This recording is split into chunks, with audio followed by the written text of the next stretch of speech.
You're listening to the Cyberwire Network, powered by N2K.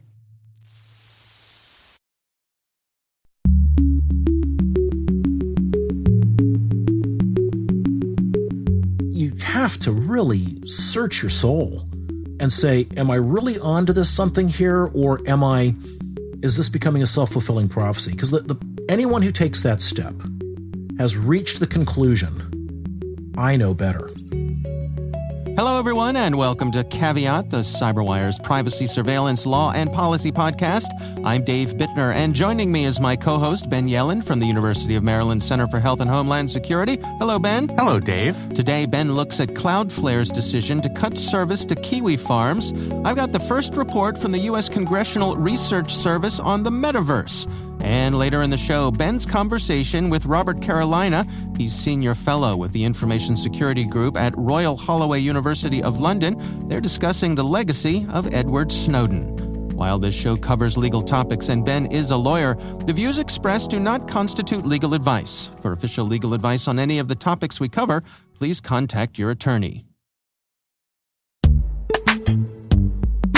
This episode is brought to you by Palo Alto Networks, the leader in cybersecurity. As AI-driven attacks increase, organizations can't afford to have network security that's stuck in the past. Discover how Palo Alto Networks can help you predict what's coming and proactively secure against it with a zero-trust, AI-powered network security platform built to secure whatever, whenever, wherever. To learn more, visit paloaltonetworks.com/network security platform.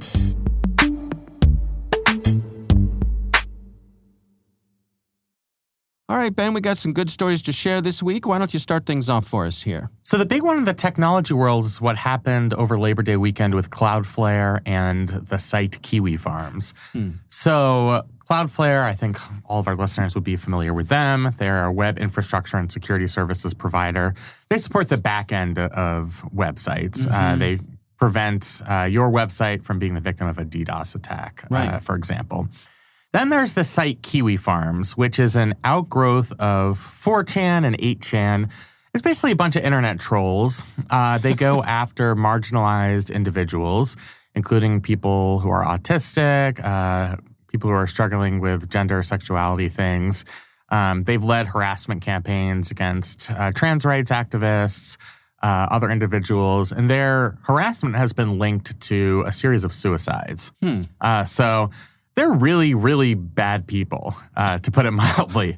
Yeah. And what seems to be their motivation? Are they just out there to be mean for the sport of it?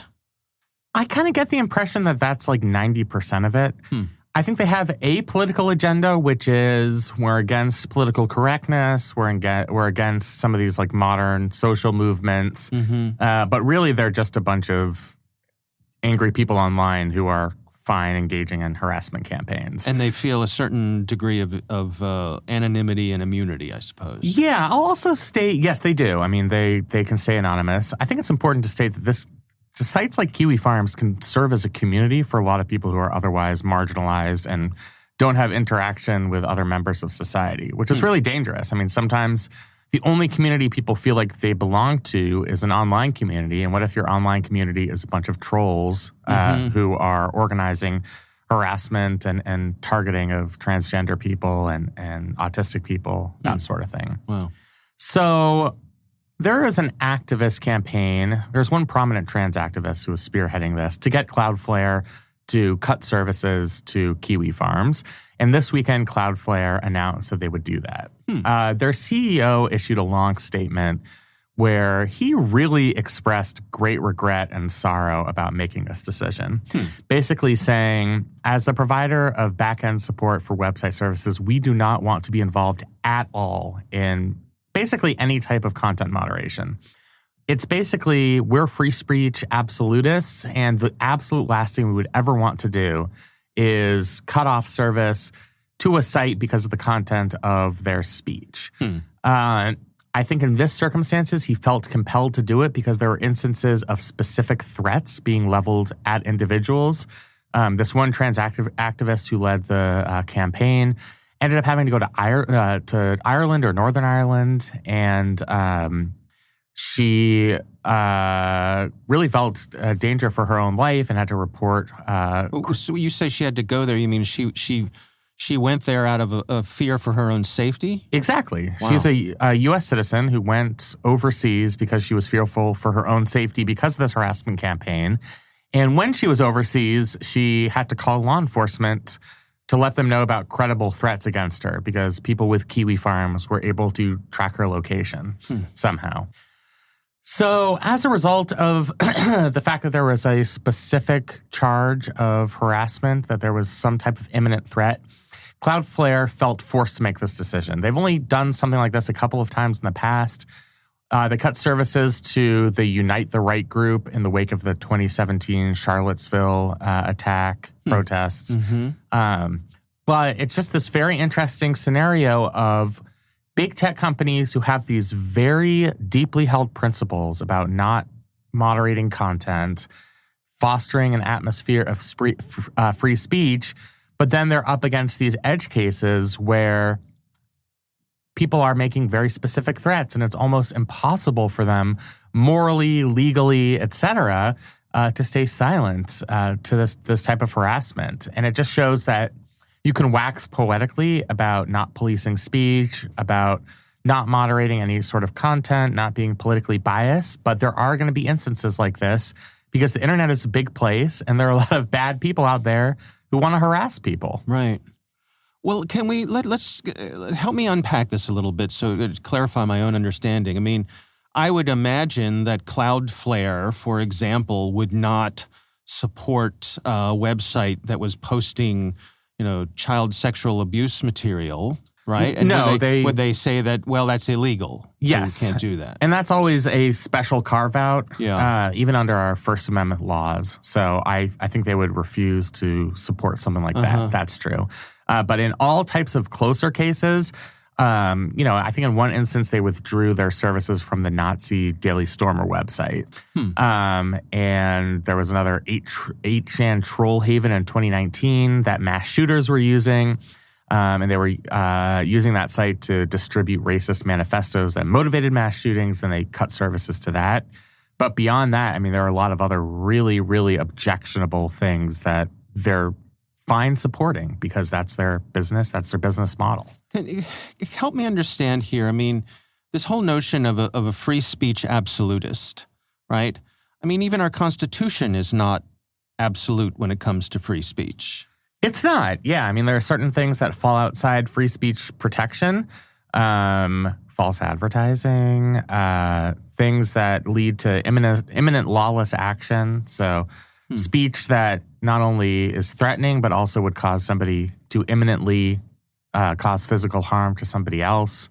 Those are just two examples. Certain types of obscenity, profanity, all fall outside First Amendment protection. But First Amendment protection is pretty robust. So you see a lot of people online say things like, well, the First Amendment doesn't protect hate speech. It absolutely does protect hate speech. It protects all different types of speech that many of us would find completely objectionable.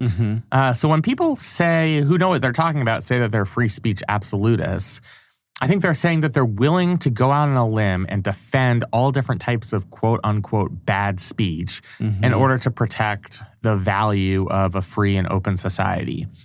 I just think eventually they're going to run into the same issue that Cloudflare runs into, where you will end up, it's almost just a law of nature, you will end up being confronted with something so objectionable that's causing such kinetic harm that you're going to have no choice but to go against your own values.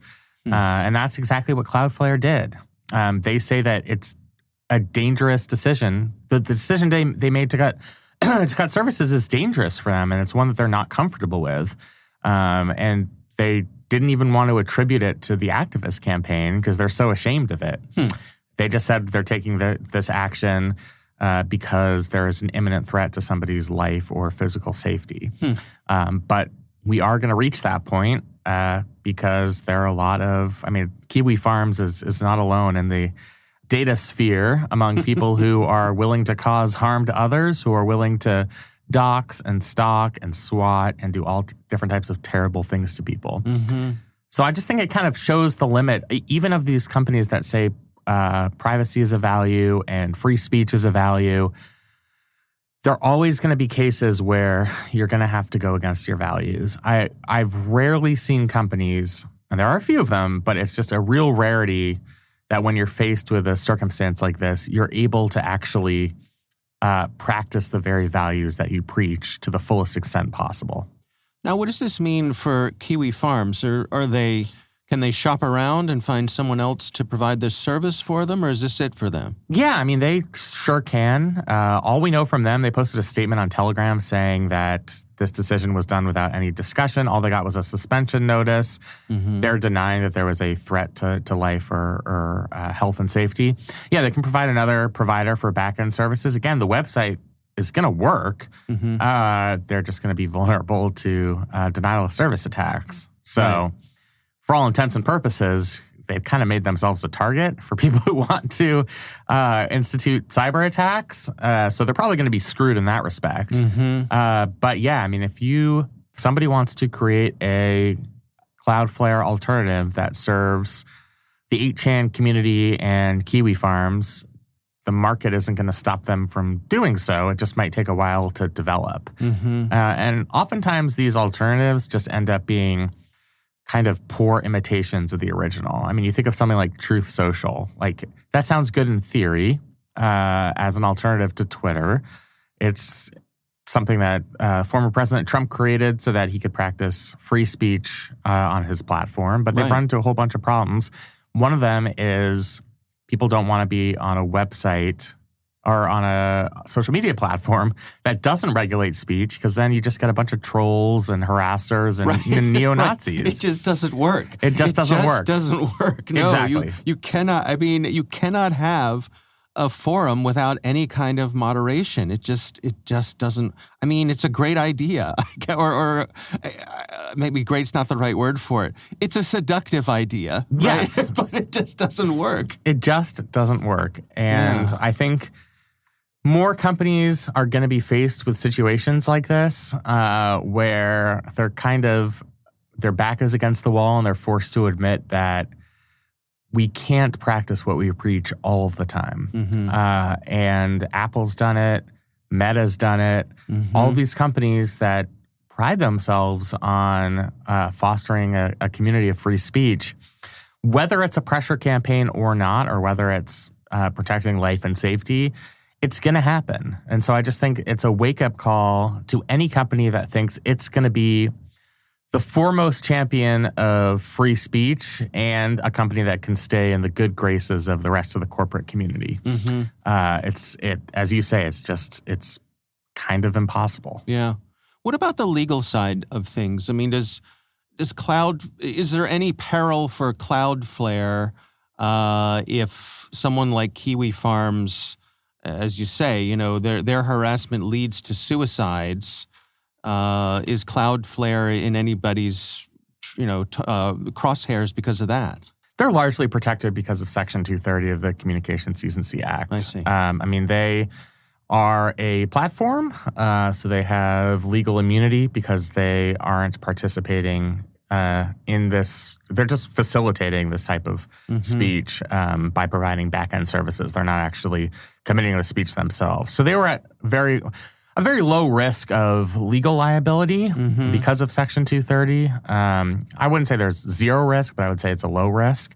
I think it's more reputational harm and not wanting to be responsible for someone's actual death or suicide. I mean, I think that adds a whole new level of fear to some of these companies. Does getting involved with this in this way, I mean, does cutting off Kiwi Farms make them more liable to some legal peril because now they've made an editorial decision? And could someone argue that by making an editorial decision, they're no longer simply a platform? No, I mean, it's the same way that, at least as the law currently exists, social media platforms can regulate their own platforms and prevent all different types of speech. They're private organizations. They can choose with whom to do business with. You could call them hypocritical for saying, oh, well, they stopped services to Kiwi Farms, so what about this other site where there was this type of hate speech directed at these individuals? That's an interesting theoretical argument, but because they're protected by 230 and they're not acting as a publisher, they're acting as a content platform, they're still pretty well protected by Section 230. I see. All right. Well, see,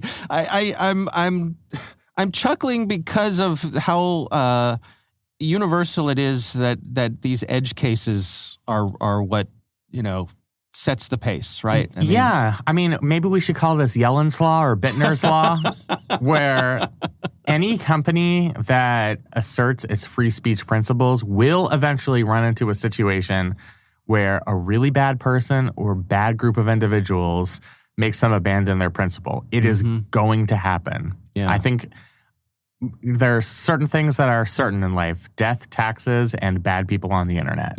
That's right. You're not going to stop any of those things from happening. Yeah, absolutely. All right. Well, we will have a link to the story about that in the show notes. My story this week is actually a report that came out from the Congressional Research Service. They just released their first report covering the metaverse, and it's called The Metaverse: Concepts and Issues for Congress. Before we dig in here, Ben, can you give us a little background on the Congressional Research Service and exactly where they fit in? Sure. So they're housed under the Library of Congress, and they write policy papers explaining issues theoretically to members of Congress, but more so to staff members and to the general public. So if you have a question on basically any policy issue, there's a good chance that Congressional Research Service has written a paper on it. So I know when I first started teaching classes, they were an invaluable resource. If I wanted to know about the legal history of this type of surveillance or that type of surveillance, one of the first places I always check is the Congressional Research Service. They're great writers. I know people who work for them. They have analysts who write on pretty much every topic under the sun. So they're a very reliable resource. And they try to be nonpartisan in the work they do? Absolutely. So they are nonpartisan. They write papers based on the facts and based on their own research. Yeah. So they are not affiliated with any political party. As far as I'm concerned, I've never seen a Congressional Research Service paper that's espoused any type of ideology. I mean, they're pretty much straight down the middle. And that's why one of the reasons why they're so trustworthy. I'll also say that they write about conflicts and concepts that aren't normally covered in mainstream media sources. So if you wanted to know about how the Federal Register works, that's something you would turn to the Congressional Research Service for. I see. As opposed to something like a hot-button political issue like abortion. They're far less likely to write on that than just things that only the nerds in government know about. Right. So filling a valuable purpose here, filling in some of those content gaps. Exactly. Yeah. So this report digs into the metaverse, which, of course, I think it's fair to say there are lots of folks out there who think this is going to be the next big thing. Some folks are saying that, the company formerly known as Facebook, who has gone so far as to name the company Meta after the metaverse, is really betting the farm on this. Right. I mean, the metaverse is the new thing. I've seen the little cartoon version of Mark Zuckerberg. Right. It's not that great, to be honest. I'll just throw that out there. It kind of looks like early Second Life technology, but well, it'll come along. It'll come along. Yeah, they're working on it. This report is very interesting. I mean, it goes into exactly what the metaverse is. Some of the technologies that support the metaverse. They talk about things like augmented reality, mixed reality, virtual reality, and then even so far as what they refer to as a brain-computer interface, which I guess is when, not having to put a pair of goggles on to see the things in the metaverse actually wire into your brain itself and close your eyes and just be there. As someone who's kind of scared of virtual reality, I mean, I've put on those little headsets and had monsters chasing me, and it kind of creates a pit in my stomach. I'm not going to be an early adopter of the metaverse. I'll wait until everybody else has had their experience with it. Come on, Ben. All the cool kids are doing it. I know. Don't peer pressure me. That's right. Everybody else is there. Mm-hmm. Okay. So they go into some of the things that Congress would need to consider, some of the things they think will come up perhaps. And it's a lot of stuff that we talk about here: content moderation, data privacy, market power and competition, the digital divide. These are all important issues as we head into this new possibility here, yes? Yeah, I mean, you mentioned a couple of really interesting ones. So content moderation, first and foremost. Just as there are offensive people, as we said in our last segment on the internet, there are going to be offensive, bad people in the metaverse who are going to try and do very bad things. Well, remember we saw this thing, one of the early things, I think when Facebook first released one of their beta versions, there were women who were reporting that folks were coming up to them in the metaverse and physically assaulting them. Right. It was harassment. Sexual harassment within the metaverse. Who could have predicted, Ben? Who could have predicted it? Exactly. I mean, we should have a new law for this as well. Right. Users are going to come in contact with virtual beings who do awful things to them. Mm-hmm. It seems like the analysts, at least that they talked to for this report, say that any effective moderation in the metaverse is going to be virtually impossible. Mm-hmm. It's just going to require the type of real-time enforcement that is impossible. It just can't exist. Yeah. They talked to the founder of Second Life, who said that they never developed identity systems that would enable strong governance. So perhaps eventually they would be able to adopt content moderation practices, but at least in the early days of the metaverse, there would certainly be a lot of potential for abuse. Mm-hmm. Data privacy is another one. People submitting personal information, which is, as they say in this report, the seminal asset in the digital economy. That's going to be a problem with the metaverse because a lot of people are going to be giving valuable data to a largely unregulated market, so to speak, virtual market. Another one that really interests me is the digital divide. If metaverse becomes something that's widely adopted, and it's where people are making contacts, making real-life connections, making arrangements for job interviews, if it starts being used in private schools and then public schools, then we could have a situation where the metaverse is something like broadband, where some people have access to it and some people don't, and that becomes a real problem of equity. And there's really not a policy solution to it. I think we're a long way from that being the case. I think we look at the metaverse now the way we looked at Facebook when it first came out in 2004, 2005. Like, what is this? This thing is never going to get 1 billion users. Well, even the internet, when that was new, and it was just it was that first wave of nerds like you and me who were, you probably weren't around. No, I was pretty young. I was. I was there. You were there. You were there at the founding. Believe me, it was the first wave of nerds like me and my college roommates who were on the internet, and how, but going through that process of trying to establish norms. Right. You're trying to govern space that almost by definition is ungovernable. There are no jurisdictional boundaries. There isn't like a preset value in terms of rules and regulations that are just going to exist because it's been willed into existence. It is kind of the wild, wild west. And I don't think we know that policymakers and lawyers and judges are always behind the times when it comes to technology. Right.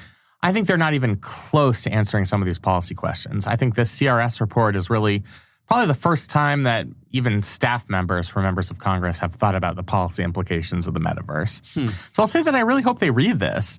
It's well written, it's compelling, and I think these are issues that eventually Congress and state legislatures are going to have to work through. Is it by its nature and perhaps even necessarily a reactive process? Yeah, I mean, it's going to be reactive because we're going to get some of these horror stories like you talked about, people facing abuse or sexual harassment, right, or there being arbitrary content moderation policies that causes a political controversy. So it is all going to end up being reactive, and it's just so early in the existence of the metaverse that we haven't even gotten to the reactive part yet. Right. I mean, when the only articles on problems in the metaverse are on sites that, people who don't follow this stuff would never end up on in a million years. Yeah. We're just a long way away from those types of conversations. I hate to be unkind, but I'm just imagining, the members of Congress, sitting there with the goggles on, the octogenarian members of Congress with their goggles on, trying to make heads or tails of this what new is world. Going on? Yeah. And, I'm sure some of them will take to it and adapt to it and love it and be right on top of it. But I guess this is another one of those examples where maybe it's not great that we're led by a bunch of 80 and 90-year-olds. Right. Yeah. Right. And but also that the velocity of change in this technical world, it might be a mismatch with how the foundational framework of how some of our systems are built. Absolutely. We're not built for quick adaptive changes. That's not how the policy world works. Certainly not how Congress works. Right. It's usually multiple years in the making and a lot of fits and starts before anything happens. Yeah. All right. Well, as you say, it's an interesting report and a good read. So we'll have a link to that in the show notes. If that's something that you're interested in, do check it out. We would love to hear from you. If there's something that you would like for us to cover, you can email us. It's caveat@thecyberwire.com.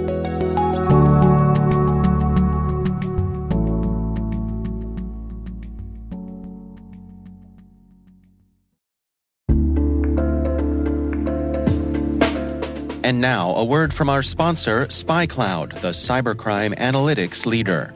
SpyCloud disrupts cybercrime by telling you what criminals know about your business and your customers, so you can take action to prevent ransomware, session hijacking, account takeover, and online fraud. SpyCloud constantly recaptures and analyzes new data from the criminal underground, including credentials, session cookies, and PII siphoned from malware-infected devices. With knowledge of the specific exposed data criminals have in hand from InfoStealer malware on managed and unmanaged devices, security teams can respond with a more efficient and effective process called post-infection remediation that fits seamlessly into existing incident response frameworks. Get SpyCloud's post-infection remediation guide outlining the 7 steps for preventing a malware infection from becoming a full-blown ransomware incident. Visit spycloud.com/cyberwire. That's spycloud.com/cyberwire. And we thank SpyCloud for sponsoring our show.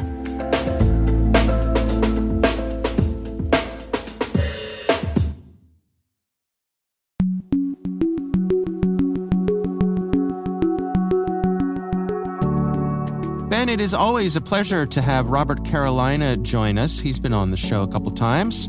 He is a senior fellow with the Information Security Group at Royal Holloway University in London. And you had the honors this time of speaking with Robert Carolina, and your conversation focused on Edward Snowden. Here's Ben and Robert Carolina. I think the challenge is an ethical approach to disclosure involves balancing a series of related problems.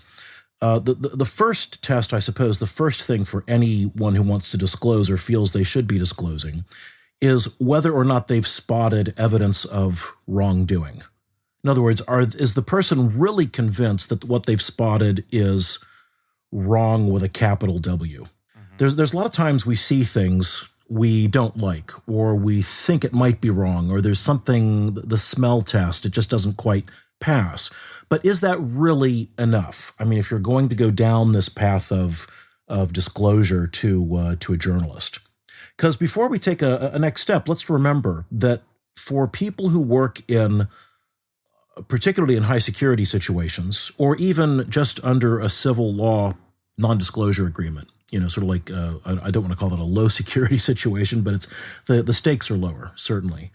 When you move outside of the official whistleblowing channel, the official policy, and you say, I'm going to disclose to a journalist, you're taking, it's an enormous step. Right. You're taking onto yourself this view that, forget what the official policy is, forget what the official channels are, forget what the law says, forget what my contract says or whatever it is. I know better than somebody else what the public needs to know, and now I'm going to take that giant step. So it's a big step. And I think before taking it, a threshold question is, have I actually spotted something that is so terribly wrong that I'm even prepared to contemplate that? Right. So, yeah, I mean, I keep plowing down this road, but I mean, there's one important thing, Ben, that of course you and I have to remind everybody, and that is what we're talking about right now, going outside of official channels. For a lot of people, that's not just sort of taking a calculated risk that they might get sued in a civil court. For a lot of people, that step is committing a crime. Yes, it's committing a crime, either getting yourself locked up in this country, or in the case of the person we're about to discuss, living in a foreign country for almost a decade as a result of one's actions. So let's bring that full circle, because people can probably anticipate where this is going. We now have probably from the headline on. Exactly. We're not super subtle here. But just like this were a law school exam, I would like you to apply that legal test that you developed to the situation with Edward Snowden in 2013. How does the balancing test look in your view? Well, okay, I'll refrain from making the conclusion until I lay out the case. We begin with who was Edward Snowden years ago when the disclosures took place. I mean, who he is now, that's I'm not going to look at that. But who was he? All right. He was a system administrator, and he had root access to a whole lot of systems that held an enormous amount of classified information apparently about what the NSA does and how they do it and everything else. I haven't seen anything, I haven't heard anything that suggests that he had a lot of know-how or a lot of training in how intelligence products are used. Right. Who uses them, who consumes them, and how. I haven't really heard a lot of anything that suggests that he had a whole lot of training in the law that governs intelligence projects. And I haven't heard or seen any evidence that suggests he was significantly trained or had a good viewpoint of how these programs or projects fit with U.S. defense interests or multilateral defense interests. And that's pretty important, because you and I both know, and I think hopefully our listeners have picked up on this, Fourth Amendment jurisprudence, especially when it comes to national security, is extremely complicated. And a lot of factors go into whether something is quote unquote unconstitutional. And I think a point you made in your presentation is he was not in a position to know, at least to the best of our knowledge. Well, I don't see any evidence that he was in a position to know. And I just don't see him having the chops to, in this case, even spot with clarity the existence of wrongdoing. Right. Now, didn't pass the smell test. He didn't like it. He felt wrong about it. So maybe holding him to a standard of, does it have to be illegal in order to be immoral? Well, not necessarily. But if we shift the argument from legality to morality, I also haven't really heard a lot of evidence in listening to interviews with him, for example, as to what informed his moral compass of understanding not just that something was wrong, but trying to gauge how wrong it was. Right. He felt it was very, very wrong. So, all right, but let's move on to the next side of this thing. which is, how would he assess public interest in the disclosure? Was he in a position to figure out let's call it the legitimate public need to know? That might be a better way to put it. Because public interest, I'm interested in a lot of things, but genuine, legitimate need for the public to know things that are going on, things that he felt were bad. That's one thing you got to balance. And what's on the other side of this little teeter-totter? What kind of harm might be caused if I disclose it? Mm-hmm. Now, in this case, he's obviously a very smart individual, very clever individual. And again, I don't see anything in his constitution, in his makeup, in his training, in his interviews or anything else that leads me to believe that he's got sort of a deep insight into what is the legitimate public need to know certain types of things. And equally, I don't see anything in his training or background that suggests he would be able to calculate what kind of damage could be done with these disclosures. Right. I think the worst aspect of all of it comes up in something that he says in the famous documentary that they filmed at the time of the disclosure, Citizen 4. Interesting film. It's really interesting to watch. They're in his hotel room in Hong Kong, I think it is, and he's got the journalists in the room with them, and they've got the film, they're videoing him, they're doing all this kind of stuff. It's a really tense moment. And the journalists, it's like for the first time they begin to realize just how much data they're being given. Right. It's like this is a mountain of stuff. It's like it's worse than a kid in a candy factory. I mean, it's like I think it probably began to dawn on them that, oh my God in heaven, this is like way more than we could have ever hoped for. And one of the journalists asks the question. He says, "Well, how much of this can we publish?" And here's the great quote. And I went and I actually looked at the published shooting script, where they took the lines because I didn't want to misquote him. And the quote that I pulled from this was, Snowden says, "I'll leave, what to publish on this and what not to publish to you guys. I trust you to be responsible on this." Okay, so what's Snowden's solution? Does he drizzle out breadcrumbs like Mark Felt? No. He says, here's the whole ball of wax. Here's the big ball of string. Here's the entire thing. I'm going to chuck it out the door. I'm going to put it in your lap. And I'm just going to say, hey, it's your problem. You figure it out. We talk a lot in security about things like disclosure, responsible disclosure in terms of like finding vulnerabilities and all that kind of stuff. I think that if someone wants to take on the mantle or wants to try to claim the moral high ground for being what I would call a good or a just whistleblower, I think at the very least they need to be able to satisfy these criteria, that they can accurately identify something that is wrongdoing. They understand just how wrong it is and why, that they are able to assess the legitimate public interest in finding out what the wrongdoing is, and they're able to balance that against the harm that is being done. And then whatever they disclose has to fit within that balancing structure. I think that's ultimately what makes a whistleblower who can at least, sleep well at night. So I always have to be the annoying lawyer and turn into the devil's advocate here. And I promise I will do this briefly because you just made a very compelling case, but I think this is just a point of contention here. After Snowden disclosed this information, 2 years later, Congress passed the USA Freedom Act, which was a pretty wide-reaching reform proposal of our surveillance state.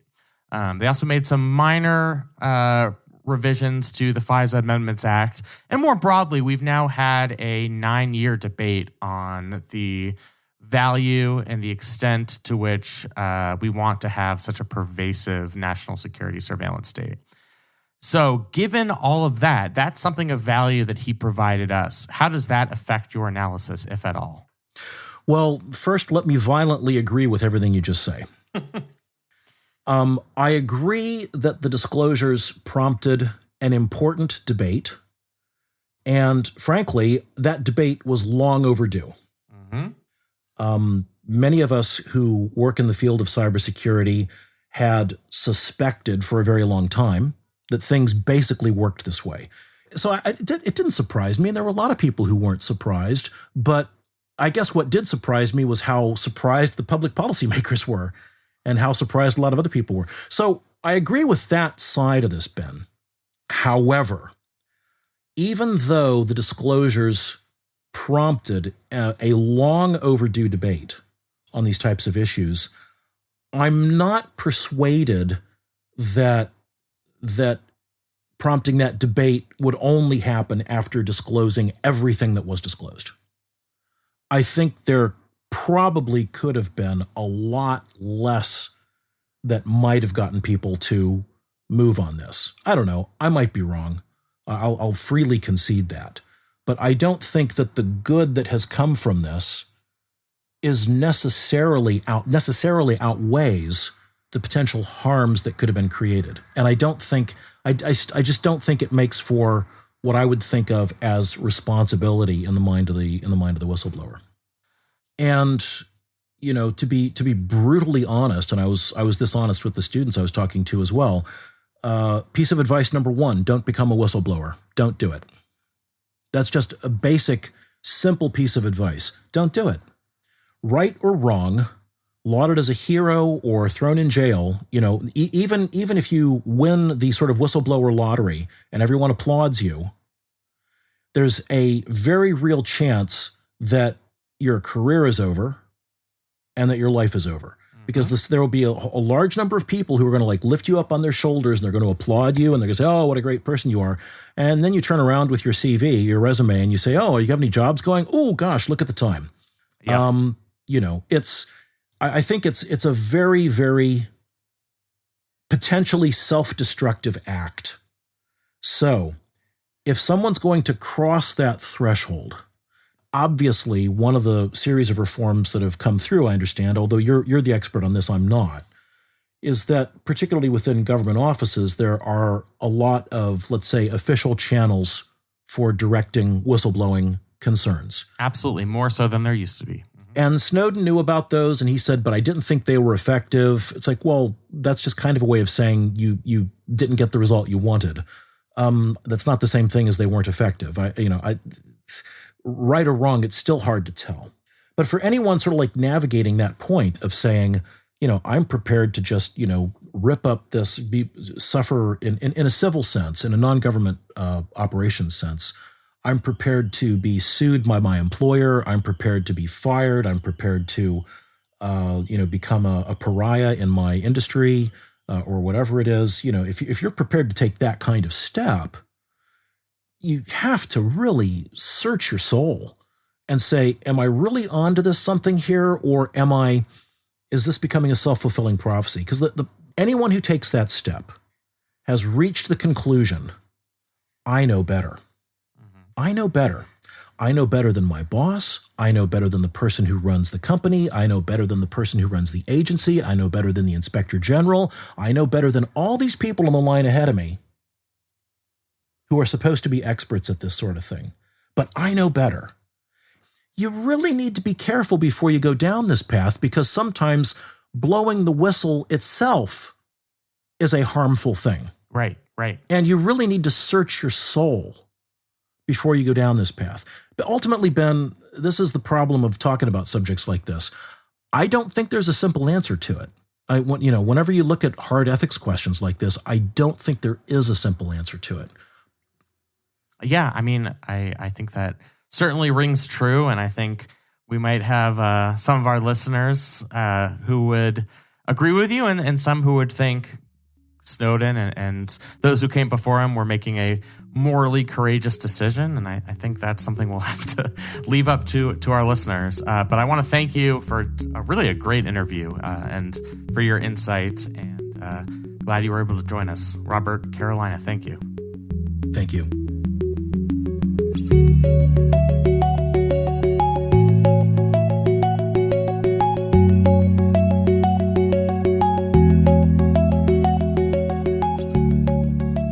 Interesting conversation, Ben. What are some of the take-homes for you? I like that he's developed a framework of judging releases of privileged or classified information, that it's not arbitrary and you can separate it from one's own politics. You can actually look at it analytically and think about the nature of the information being revealed, the qualifications of the person who is revealing that information, whether they're qualified to understand it and qualified to reveal it, to whom they are revealing that information. And I think you can make qualitative, normative judgments about the next Edward Snowden if you have this framework, if you realize that somebody's doing it responsibly, if they've gone through proper channels and haven't gotten a sufficient response, then you can have a different normative judgment than somebody who just throws the paper on the ground and says, I've had enough of this. I'm going to give this to a gossip journalist and we'll see what happens. Right. So I appreciate Robert having that, trying to put that framework together. I thought it was a very well done framework. Yeah. It's fascinating to me as we get a little distance with that whole situation with Edward Snowden that, there was a period of time when it seemed as though how you felt about the Snowden revelations was almost a litmus test for your thoughts on privacy and government surveillance and all that kind of stuff. I remember, a lot of folks who I know, people I respect, who said it's not so much what Edward Snowden did as the way he did it, which I think is interesting because I'm not sure if he'd done what he did in a different way, it would have been possible to have the outcome he was looking for. 100%. Does that make sense? Yeah. I mean, if you do go through proper channels and you have a conversation with your superiors and it's never released in the Guardian newspaper and, splashed across social media and they have segments on John Oliver's show, it's never going to get into the cultural zeitgeist. So it's not always as easy as saying, oh, just bring this up to your superior and we'll deal with it internally. But I do think what Robert has done here is at least come up with a framework of judging these situations beyond, do I like the person who's revealing classified information or do I not? Right. I just think that is a valuable exercise. Yeah, absolutely. All right. Well, again, our thanks to Robert Carolina for joining us. We do appreciate him taking the time.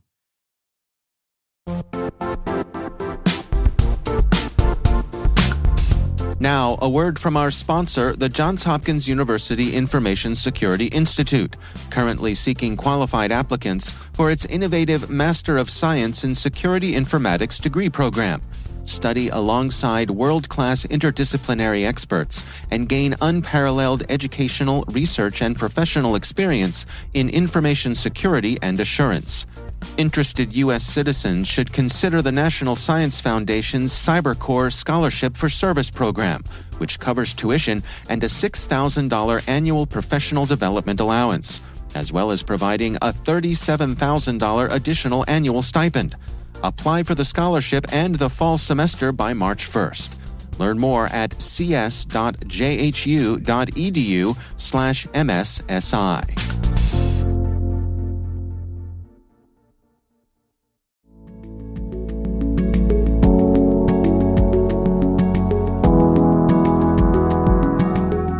That is our show. We want to thank all of you for listening. The Caveat podcast is proudly produced in Maryland at the startup studios of Data Tribe, where they're co-building the next generation of cybersecurity teams and technologies.